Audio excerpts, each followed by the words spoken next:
बहुत ऐतिहासिक पल है, बहुत ऐतिहासिक क्षण है। देश की सबसे बड़ी पंचायत का चुनाव है।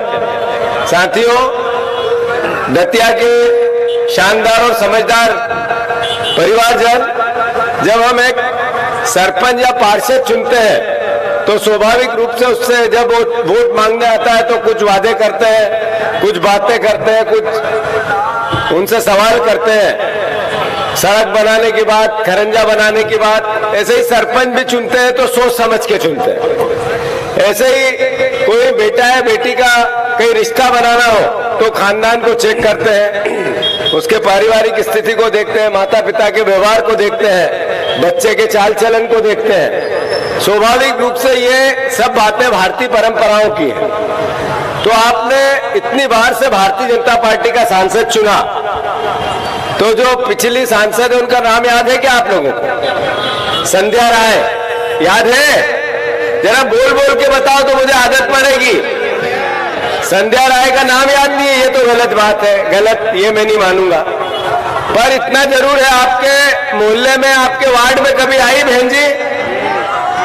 जब पीछे के वो चश्मे वाले भैया आपसे पूछ रहा हूं, आपके मोहल्ले में आई क्या ये लाल टी शर्ट? नहीं आई। चलो कोई बात नहीं, मरने गरने में तो आई होगी, शादी ब्याह में तो आई होगी। अच्छा, 50 करोड़ रुपए उनको सांसद निधि मिलती है। उस 50 करोड़ में से आपके मोहल्ले में 2-4 लाख तो लगाए होंगे। अच्छा कोई बात नहीं, मोदी जी के वहां भाषण देने पड़ते हैं तो सांसदों को बैठना पड़ता है हमेशा। इतना तो जरूर हुआ होगा। इतना सब होने के बाद दतिया के विकास के लिए संसद में खड़ी होके कुछ तो बोली होगी। ये पत्रकार बंधु है भैया, कोई पत्र वत्र तो लिखा होगा? नहीं लिखा। तो फिर आप वोट कैसे देते हो? भैया मैं तो आपके हाथ जोड़ के प्रणाम करता हूँ, कुछ नहीं करे आदमी और वोट दे दो, ऐसे महान आत्मा हो आप। 1 बार हो गया, 2 बार हो गया, 3 बार हो गया, 4 बार हो गया, 5 बार हो गया। कितनी बार सांसद बिना काम करने वाला चुनना चाहते हो? अब हमारे यहाँ के नेताजी है जो पूर्व मंत्री जी, मोदी जी की लहर ये है वो है, भारतीय जनता पार्टी बड़ा वृक्ष। वो बड़ा वृक्ष को तो भारती जी ने बता दिया कि छोटा है कि बड़ा है। पर इतना जरूर है कि देश की सबसे बड़ी पंचायत में 10 साल पहले नरेंद्र मोदी जी ने देश को सपने दिखाए थे। उन्होंने कहा था बहुत हुई महंगाई की मार, अब की बार मोदी सरकार। उन्होंने कहा था बहुत हुई बेरोजगारी की मार, अब की बार मोदी सरकार। उन्होंने कहा था करप्शन के अगेंस्ट मेरी लड़ाई है। उन्होंने कहा था काला धन के खिलाफ मेरी लड़ाई है। उन्होंने स्विस बैंक का काला धन है, कांग्रेसियों का है, गांधी परिवार का है, वो लेके 15-15 लाख मुफ्त में आएंगे एक घर में। पता है ये बातें, याद है या भूल गए? तो मैं अनुरोध ये करना चाहता हूं, वो स्विस बैंक की लिस्ट नहीं आई, एसबीआई की लिस्ट आई है। एसबीआई की लिस्ट में जितने ठेके दिए गए उन कंपनियों ने सबने बीजेपी को पैसा दिया है। रिश्वत नहीं है तो क्या है? ये करप्शन नहीं है तो क्या है? जितने ईडी और सीबीआई ने जिन पे जांच की, मुकदमे लगाए, उन सब लोगों ने बीजेपी के खातों में पैसे दिए। ये करप्शन नहीं है तो क्या है? ये रिश्वत नहीं है तो क्या है? अरे 500 करोड़ तो ऐसे मिले जिसका हिसाब ही नहीं मिला। और जब बीजेपी से पूछा ये कहां से आए, तो उन्होंने कहा हमारे ऑफिस के सामने कोई बॉन्ड फेंक गया था। इससे बड़ा करप्शन हो सकता है क्या? जो कोविड था, कोविड में सब अपने पास जो था सब देने को तैयार थे लोग, पर उसमें भी नरेंद्र मोदी जी ने कोवैक्सीन की कंपनी के मालिक पूनावाला के हाथ कंधे पे रखे और कहा 50 करोड़ रुपए डाल दो। जब लोग सब कुछ दे रहे थे तब भी ये पैसे ले रहे थे, याद रखना। अब आजकल आई है मोदी गारंटी। अभी 2023 में इन्होंने कहा हम धान का दाम देंगे 3100, गेहूं का दाम देंगे 2700। इन्होंने कहा हम 450 में गैस सिलेंडर देंगे। बहनों को कहा 3000 रुपए आपके खातों में डालेंगे। याद है या भूल गए आप लोग? ये मोदी गारंटी थी। जैसे चाइना का माल की कोई गारंटी नहीं होती है ना, चाइना का माल लेते उसकी कोई गारंटी होती है क्या? ऐसे मोदी की गारंटी की भी कोई गारंटी नहीं है, चाइना वाली गारंटी है। ध्यान रख लेना इस बात को आप। मोदी गारंटी है चाइना का माल क्या है? मोदी गारंटी है, बोल के बताओ, मोदी गारंटी है। मंच वालों को भी याद रहना चाहिए, मोदी गारंटी पार्टी यानी याद रखना इस बात को। अब मोदी जी ने कैसा देश बनाया? विश्व में सबसे बड़े बेरोजगार देश है तो भारत है। सबसे महंगा देश खाने पीने की वस्तुओं में, पाकिस्तान और बांग्लादेश से ज्यादा महंगाई है खाने पीने में तो भारत में है। करप्शन में दुनिया में पहले 25 देशों में भारत का नाम आ गया। रजिस्टर करप्शन, कानूनी करप्शन अगर कहीं होता है तो भारतीय जनता पार्टी और भारत देश में होता है, ऐसा देश बना दिया। नरेंद्र मोदी जी ने जो कहा किया ही नहीं।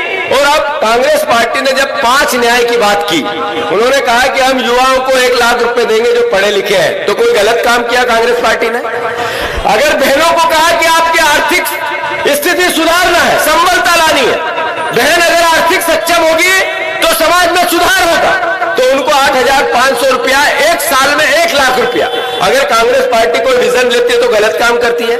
हमने कहा किसानों को कि आपको हम समर्थन मूल्य की गारंटी देंगे और हम आपका केसीसी लोन माफ करेंगे, तो क्या हमने गलत काम कर दिया कांग्रेस पार्टी ने?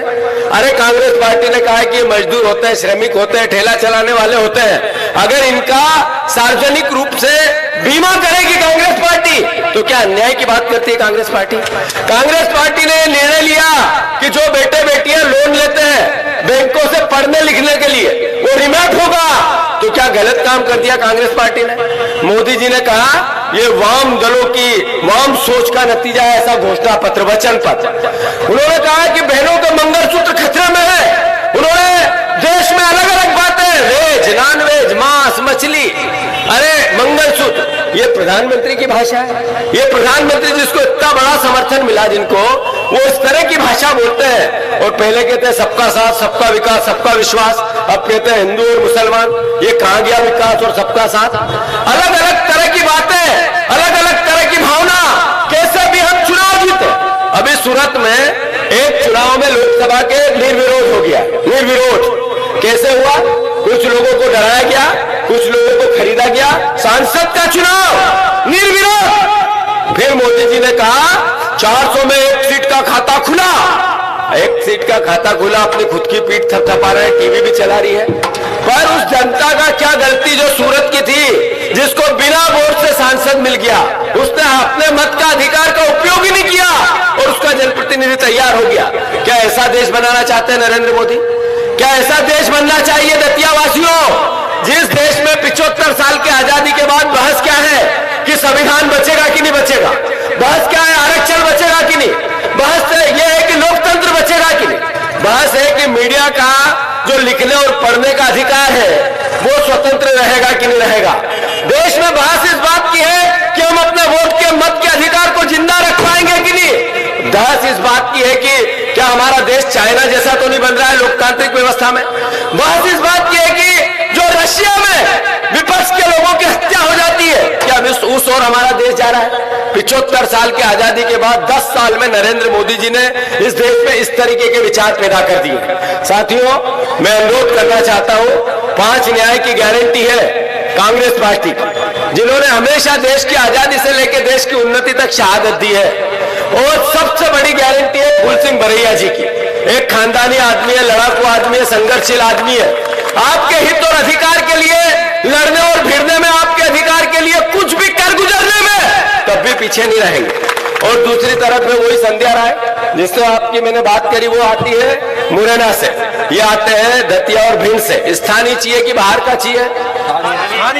फिर से बताओ, स्थानीय चाहिए कि बाहर का चाहिए? बस याद रखना, मेरी ट्रेन है, बातें तो बहुत करनी थी, बाकी बातें चलती रहेगी। मेरे साथ कोई भी नहीं जाएगा, मैं अकेला जाऊंगा, पर एक वादा लेके जाऊंगा, ये अब की बार जात पे न पात पे मोहर लगेगी, जात पे न पात पे मोहर लगेगी। और फिर से जैसे ही बीजेपी वाले कहे मोदी गारंटी, तो चाइना का माल समझना उसको, क्या समझोगे? और जैसे ठिकाने अभी पुलिस के नेता को लगाया ना, पुलिस का नेता था वो, जो पुलिस का ही उपयोग करता रहता था, याद है कि नहीं है? उस पुलिस के नेता को ठिकाना लगाया, ऐसे ही बीजेपी को लोकसभा में भी ठिकाने लगाना। लगाओगे कि नहीं लगाओगे? बोल भाई।